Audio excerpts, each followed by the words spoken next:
Today I'm removing the oil pressure sending unit from a 2001 Chevy Suburban 5.3 liter Vortec. Taking the video because the ones I've seen online really don't describe the oil sending unit in this particular model. I went ahead down here and released the pressure.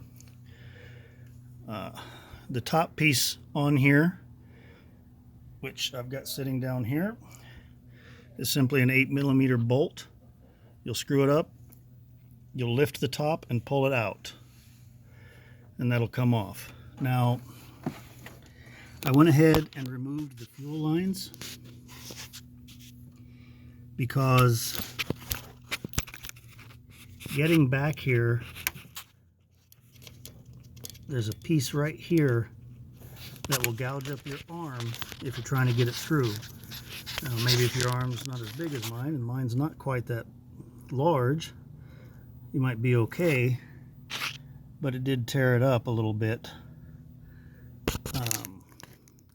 So after I got it out and loose, before I put the other one in, I just decided to take the fuel lines off.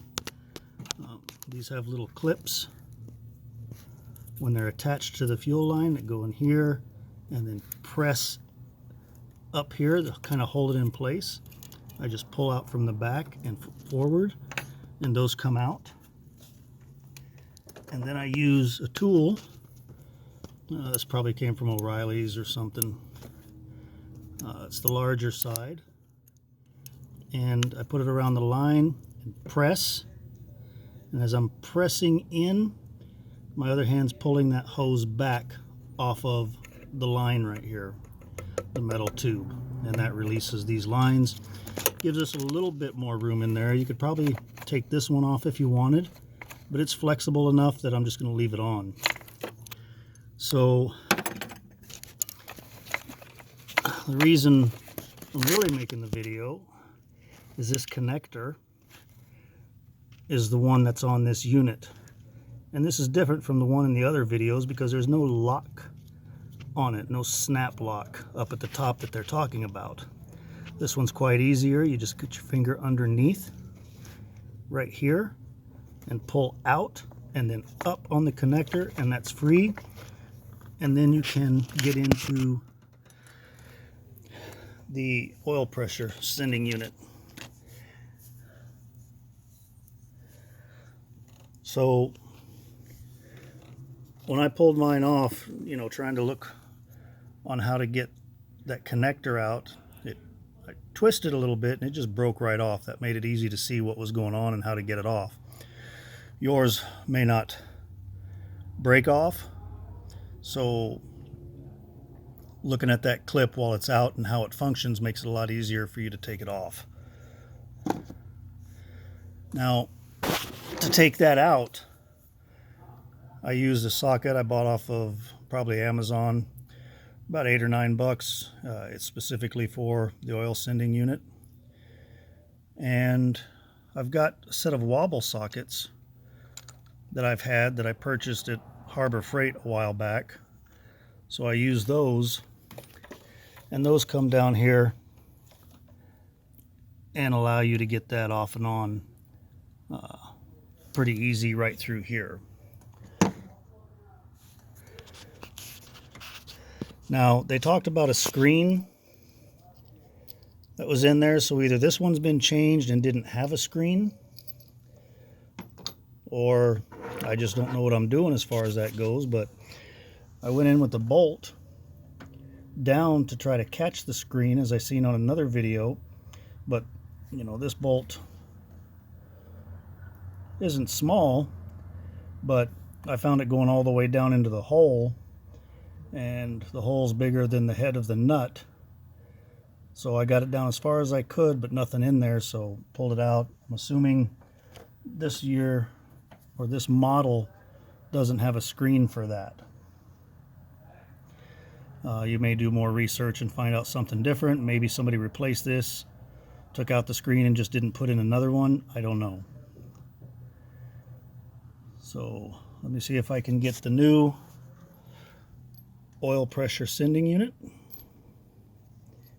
seated and then I'll use my ratchets and extender and socket to firmly seat that in place.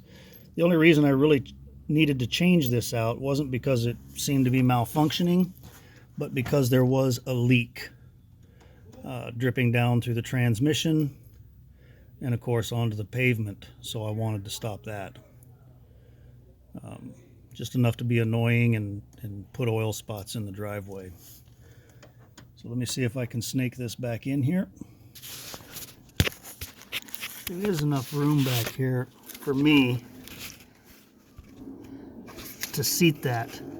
Now, before you take the old one off, you may want to get a high pressure hose back here and clean as much as you can, so that while putting that back in or even taking the old one off, you're not allowing sediment and things like that to fall back into the engine. So that's the view of the oil sending unit right there. I'll come back out a little bit slowly so you can kind of see in relation to everything in the engine. And remember, this guy right here was my pain in the ass. I ground that down a little bit with a file so it wasn't quite as sharp, but it still sticks out and likes to dig into the skin as you're trying to maneuver in there.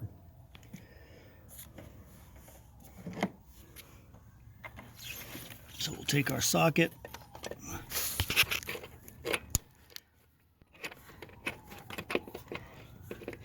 get that in, and with the wobble, you see I got just kind of enough, like on one of the other videos that he described.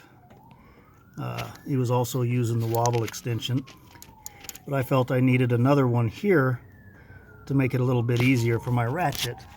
I don't have the swivel head ratchet, so this just makes it easier for me.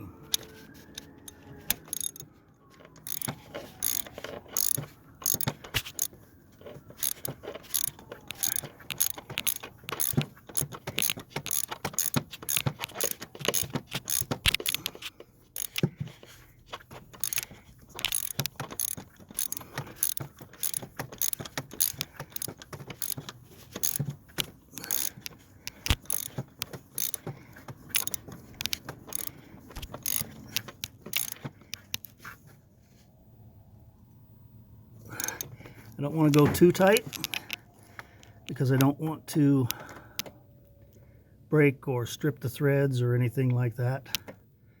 There's probably about 20 pounds of pressure, give or take, on there for that.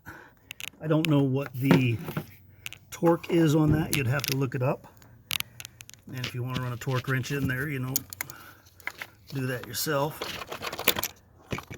Pull this out, and there we have it. Okay, so now I've got the connector back in place, and it looks like it's seated down okay. You see the transmission back there is nice and clean. I just recently had the transmission rebuilt, and that's why you see the night and day difference down there between the oil sending unit side and the transmission bell housing. So now that I've got that in place,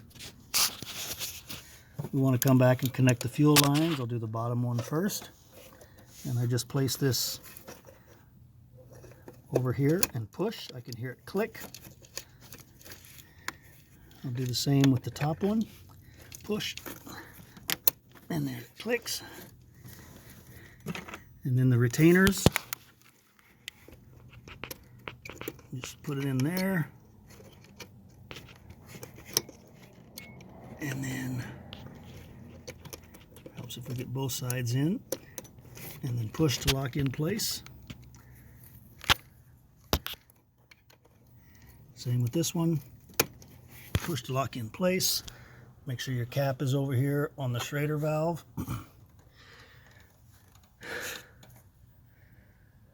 And that's all I really had to take off to get that.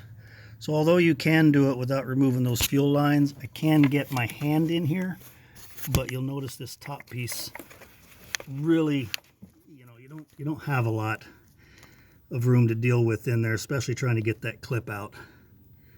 Can it be done? Yeah. You see how easy it was just to put those on. It's just as easy to take them off. Maybe 40 seconds more. Not a big deal as far as that goes. So we've got that on. We got the wire on. Next thing we do is we'll put the cover on. So we're just going to put this cover, those little clips right at the back you see there, I'm going to put that back in and push a little bit.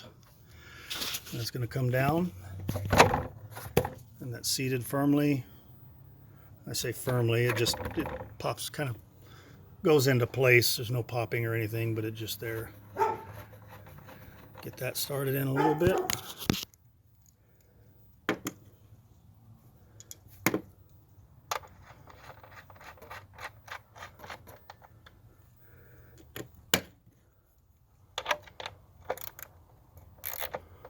And snug that down. And that's all there is to replacing that oil sending unit. And hopefully that stops my leak. Thanks for watching.